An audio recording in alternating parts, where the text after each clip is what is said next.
today I'm going to be talking to you about the English. Now, I would like you to take a moment and imagine a typical Englishman.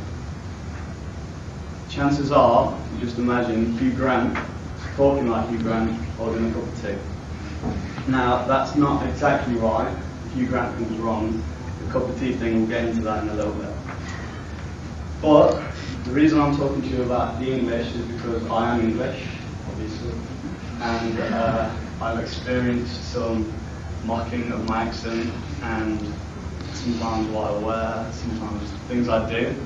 And I just wanted to get one back on the Americans and say, if I was asking a class of English people to imagine a typical American, it would look something a little bit like this.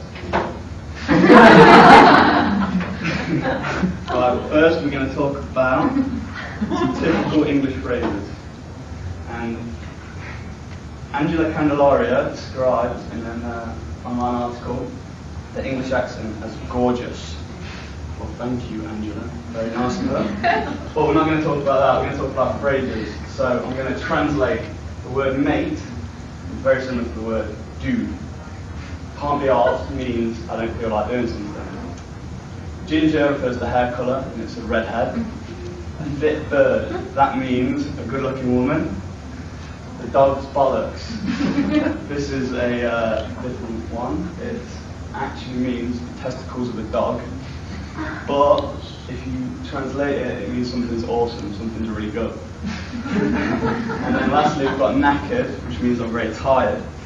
So if I was talking to a friend, I would say something very similar to like this. Mate, even though that fit ginger bird's the dog's bollocks, I can't be asked to see her, I'm knackered. But if I translated that into American, it would sound something like this. Dude, that redhead was smoking hot. I should have totally see her, but I'm too tired. Okay, I hope you understand the phrases a little bit better. We'll move on to the appearance. Here we have Austin Powers. Very bad representation of Englishmen. We've got red hair, ginger hair. We don't have red hair. It's the Scots who have red hair, okay? The Scottish people. It's got awful style, this horrible suit and a horrible necktie. Just awful. Whereas my man over there, my hero, David Beckham, as you can see, nice styled hair, similar to myself. And he's got a nice crisp white shirt with a skinny black tie. Good style. Great style that guy's got. Yeah, we're going to move on to tea.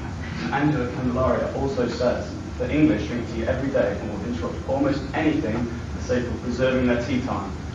This is half right, half wrong. Everyone in England likes tea. I do not know one person who doesn't like tea.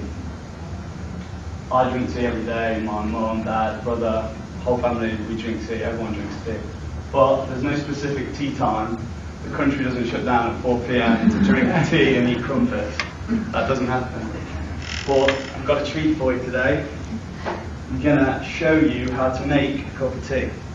So first of all, I've got this, and it's come to my attention that people in America don't have these, and it's an electric kettle. It baffles me that people don't have one. Because every household in England has got a kettle. I can guarantee you that. I promise you, every single household. Even more so than a cup of tea. So this boils my water. I'm going to get my Tetley's tea bag out. I'm going to put it in. And this is how strict a cup of tea is. Many English people would disagree with what I'm going to do right now. I'm going to put the sugar in before I put before I take the tea bag out. So, and I like it quite sweet, so that's a heaped teaspoon. I'm going to wait for this to boil. And that's about done. So I'm going to do it about 3/4 of the way. I'm going to give it a nice stir. Now ideally, you don't want to be making the perfect cup of tea where you're giving a timed speech, because you want the tea to brew, you want to get all the flavour out of the tea bag. And unfortunately, I'm going to have to rush this one. But another thing that many English people would do differently to what I'm going to do is they would put the milk in after the tea bag's come out, but I'm different. I like to put the milk in while the tea bag's already in. So I'm going to do that. I like it. Quite milky, quite creamy, so I've added quite a bit of milk. Most people won't agree with me on that. You know what? It's my cup of tea. Right, I'm going to squeeze the tea bag to get as much sweet tea out as I can. And give it a nice little stir. I usually give it about 3 or 4 stirs. For some reason I always tap it twice, but just for the love. Try this.